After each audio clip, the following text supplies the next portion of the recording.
सबसे दक्षिण, अच्छा पहले मैं इस मैप को पढ़ना सिखाऊं उससे पहले कुछ बेसिक बातों का एक बार पुनः रिवीजन कर लेते हैं।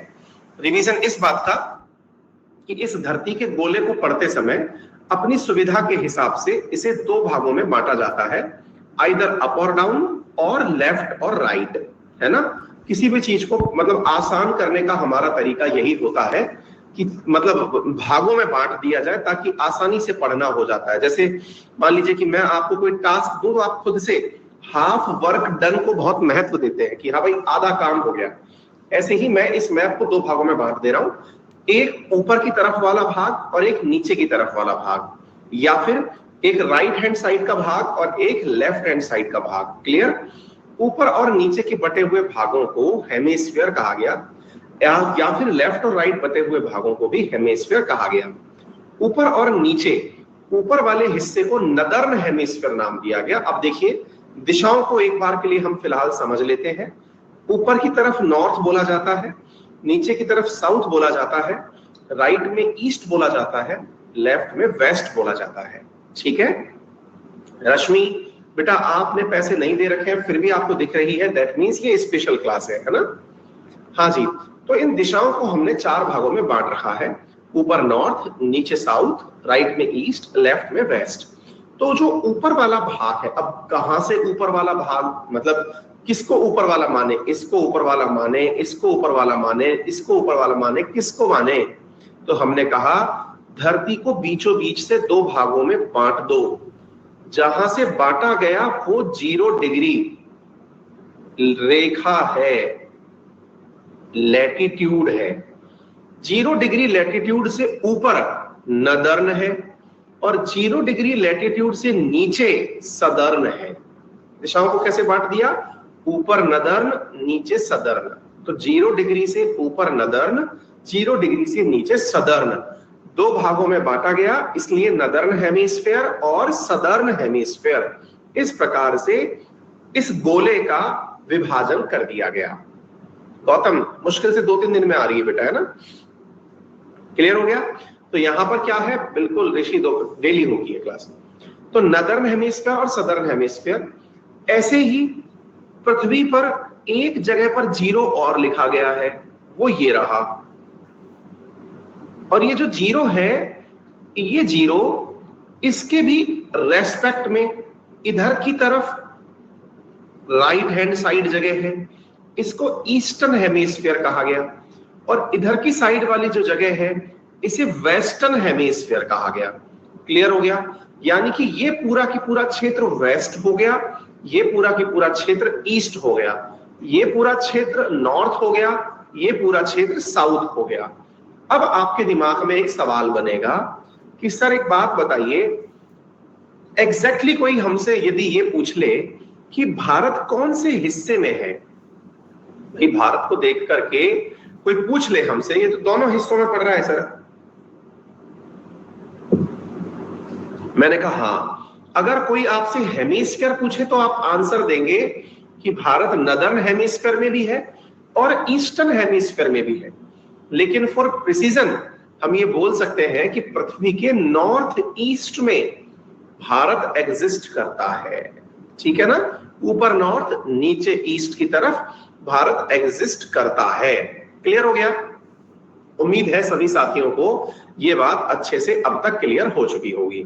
चलिए एक बार के लिए हम इस पूरे की पूरे मैप को थोड़ा सा समझने का प्रयास करते हैं। अगर आप इसे ध्यान से देखें तो इसमें एक गोला है, जिस गोले को बीचों बीच एक लाइन से बांटा गया है। इधर देखिए, जैसे आपने देखा ये बीचों बीच अफ्रीका में से गुजर रही है, इंडोनेशिया में से गुजर रही है ना। इधर की तरफ ब्राजील वाले देश, ये जो है दक्षिण अमेरिका, इनसे गुजर रही है। पहले तो मुझे ये बताओ, ये जो, चलो इस बहाने ही सही, आप सही मैं गलत, आंसर जान लीजिए कि ये केवल एक इमेजिनरी लाइन है जो मानी गई है। ठीक है, अच्छा अब इस इमेजिनरी लाइन के इर्द गिर्द अगर आप बात माने तो इसमें ऊपर की तरफ इस इमेजिनरी लाइन से पृथ्वी का अधिकांश हिस्सा ऊपर यानी नॉर्थ हेमिस्फीयर में है और नीचे की तरफ दक्षिण साउथ हेमिस्फीयर में। चलिए आगे बढ़ते हैं। ऐसे ही अच्छा, इसका वैसे असल में उपयोग क्या होता है, एक बार के लिए थोड़ी बेसिक चर्चा कर लेते हैं, फिर आगे वाले सेशंस में तो यहां से आगे फिर हम टैग करके मैपिंग कराएंगे। अभी थोड़ी सी बेसिक चर्चा चल रही है, आज तो एक तरह से इंट्रोडक्टरी चर्चा चल रही है। चूंकि इस लाइन ने धरती को दो बराबर भागों में बांटा, इसलिए इस लाइन को इक्वेटर कहा जाता है। इक्वेटर, क्योंकि इसने इक्वली बांट दिया है ना, चूंकि इसने बराबर बांटा है इसलिए इसे इक्वेटर कहा गया। इसका सही मायने में उपयोग क्या है, ये क्या दर्शाती है, ये जो लाइन है इसका ज्योग्राफी में उपयोग क्या है? ये दर्शाती है कि सूरज की रोशनी अधिकतम जिस जगह आती है वो यही वाली जगह है। कौन सी वाली? इक्वेटर वाली जगह है। सर इसकी कोई विशेषता है क्या?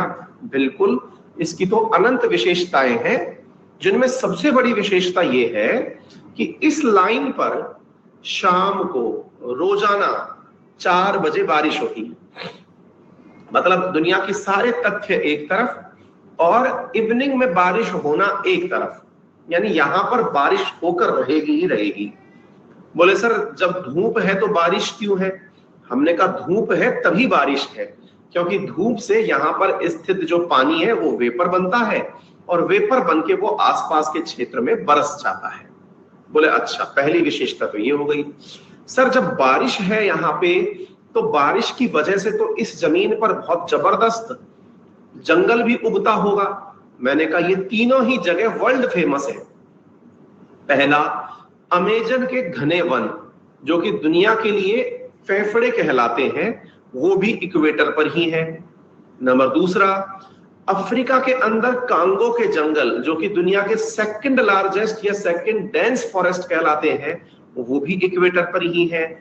तीसरा, इंडोनेशिया के वो पेड़ जिनसे भारत को तेल प्राप्त होता है, पाम ऑयल, वो भी कहां पर है? इक्वेटर पर ही है। क्लियर हो गया? यानी कि इनकी तो उपस्थिति ही बहुत ज्यादा मायने रखती है। ये यहां तक क्लैरिटी ऑफ थॉट हमें आ चुका है। उम्मीद है आपको भी इस प्रकार की क्लैरिटी आ चुकी होगी। ठीक है, चलिए तो बोले आगे बढ़ते हैं सर। अब इसके बाद में थोड़ा आगे दाएं बाएं चलने का प्रयास करते हैं। सर जब सूरज ऊपर या नीचे कम पहुंचता है, जब यहां सबसे ज्यादा पहुंचता है तो सबसे ज्यादा बारिश है, ऊपर की तरफ तो यहां पर पहुंचता ही नहीं होगा। ऐसे नीचे की तरफ भी सर मतलब बहुत ही कम पहुंचता होगा, क्योंकि पृथ्वी जो है वो ऐसी है नहीं जैसी दिख रही है।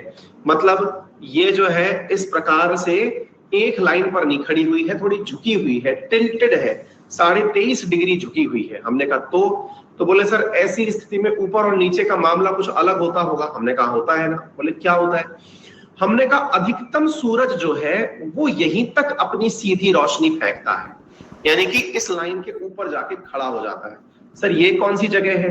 हमने कहा ये है 23.5 डिग्री नॉर्थ। कितना? 23.5 डिग्री नॉर्थ। अच्छा, फिर सर दक्षिण में कितना तक जाता है? हमने कहा ऊपर से अगर नीचे की तरफ चलते हो तो ऐसे ही अधिकतम उसकी जो सीधी सूरज की रोशनी है वो 23.5 डिग्री साउथ तक जाती है। अच्छा, यानी कि नॉर्थ और साउथ में सूरज की जो गति है वो ऊपर और नीचे 23.5 डिग्री तक जाती है। सर ये 23.5 ही क्यों जाती है? ये 24 चली जाती, सुनने में तो 25 अच्छा लगता है, 50 अच्छा लगता है, राउंड फिगर में हो जाता, ये ऐसा ही क्यों हुआ? इसका आंसर भी है। इसका आंसर ये है क्योंकि पृथ्वी खुद 23.5 डिग्री झुकी हुई है। मतलब क्या है कि भाई अगर हमने इस प्रकार से पृथ्वी की गति की कल्पना करी सूरज के चारों तरफ, तो पृथ्वी झुक करके चल रही है सम्मान में। ये पुष्पा नहीं है जो झुकेगा नहीं, है ना, ये झुक करके चल रही है। ठीक है, ये झुक करके चल रही है। ठीक है, अच्छा, तो ये जब झुककर चल रही है तो इधर की तरफ जो इसका मुखमंडल हो रखा है वो 23.5 तक आगे आ रखा है, और इधर की तरफ जो मुखमंडल हो रखा है वो 23.5 तक आगे आ रखा है। ठीक है, क्लियर है? इसका मतलब 23.5 डिग्री का यहां पर लोचा है। आगे बढ़ते हैं साहब। तो सर 23.5 जो ऊपर की तरफ है उसे क्या कहा गया? हमने कहा उसे शायद बीमारियों को ध्यान में रख करके कैंसर कह दिया गया। वैसे भी इस क्षेत्र में सबसे ज्यादा कैंसर पाया ही जाता है, पता नहीं नाम देख के काम हुआ या काम देख के नाम हुआ। ठीक है ना। हालत इन दिनों तो इतने जबरदस्त हैं, हमारे राजस्थान में एक जगह है, उसका नाम है बीकानेर। जो राजस्थान से है वो तो जानते होंगे, जो नहीं जानते होंगे वो इसलिए जानेंगे क्योंकि बीकाजी भुजिया करके एक नमकीन आती है, शायद आपने खाई हो सबने, है ना, बीकानेरी भुजिया बोलते हैं उसको।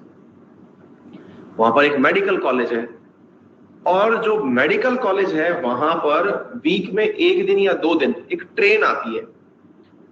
वो ट्रेन का नाम ही कैंसर ट्रेन है। पंजाब से, बिल्कुल लालचंद, पंजाब से बीकानेर के लिए एक ट्रेन आती है। हाँ जयशंकर यार, जासकरण, चाय खत्म हो गई। हाँ भाई, उस ट्रेन का नाम ही कैंसर ट्रेन है, कारण उसमें इतने कैंसर पेशेंट आते हैं। फिर आप पूछेंगे क्यों सर, इतने क्यों? क्योंकि बीकानेर का मेडिकल कॉलेज बहुत ज्यादा कैंसर की सुविधाओं से युक्त है, और पंजाब से होकर के, यानी कि बिल्कुल पड़ोसी राज्य से होकर के, पंजाब और हरियाणा से भर भर के वहां कैंसर के पेशेंट आते हैं, है ना। लगभग 3000 पेशेंट आने का वो है उसमें, मतलब ट्रेन में आते हैं। इतना जबरदस्त मतलब ये बीमारी फैल रही है। अच्छा, तो फिर थोड़ा आगे बढ़ते हैं साहब। धर्म बीकानेर से है, चलिए बहुत बढ़िया। हाँ जासकरण, बिल्कुल भैया, बिल्कुल सही कह रहे हैं। खैर एनीवे, हमने तो केवल आपको रिजेंबल करने के लिए, याद करने के हिसाब से बता दिया। नॉर्थ की तरफ ये वाली जो लाइन हमने बताई, ये कर्क रेखा यानी कैंसर रेखा बता दी, और दक्षिण की तरफ जो है इसका नाम मकर रेखा यानी कि कैप्रिकॉन बता दी। ठीक है, तो बीच में इक्वेटर, ऊपर कैंसर, नीचे कैप्रिकॉन, ये 3 रेखाओं के अंदर पृथ्वी का फिलहाल के लिए बंटवारा कर दिया। सरोज 2-3 दिन के अंदर बेटा शुरू हो जाएगा वहां पर भी, है ना। अब फिर एक सवाल बना, सर एक बात बताइए, यदि ये बंटवारा हो गया, ये देखिए ये बंटवारा तो आपने कर दिया, अब इस बंटवारे का क्या लॉजिक है? हमने कहा यार इसका कोई लॉजिक है नहीं असल में। ये ऐसी लाइन है जो कि खुद की सुविधा से बनाई गई। जैसे मान लो मैं एक सवाल पूछूं आपसे, ये बिल्कुल बहुत आसान सी घटना थी, मैं आपको बताता हूं। ये ऐसे मान लो कि ये एक गोला बनाया मैंने, हालांकि मैं एक बार में सीधा गोला बना नहीं पाया, तो मुझे थोड़ी तकनीकी सहायता लेनी पड़ेगी। मान लीजिए मैंने एक गोला बनाया। अब मैं आपसे पूछता हूं कि बताइए इस गोले के अंदर जगह शुरू कहां से हुई? मान लीजिए मैंने इस गोले में आपसे पूछा स्टार्टिंग पॉइंट बताओ, स्टार्टिंग पॉइंट बताओ इस गोले का, स्टार्टिंग। बस मैंने गोला बना दिया, आपसे पूछा कि इस गोले का स्टार्टिंग यानी 0 पॉइंट बताइए कहां है। हाँ, बच्चों ने कहा सर कहीं से भी कर दो। भाई मान लीजिए आप यहां से शुरू कर दोगे तो यहीं लाके खत्म करना है, आप यहां से शुरू कर दोगे तो यहीं लाके खत्म करना है। मतलब इसमें जहां देखो अनंत संभावनाएं हैं शुरू करने की।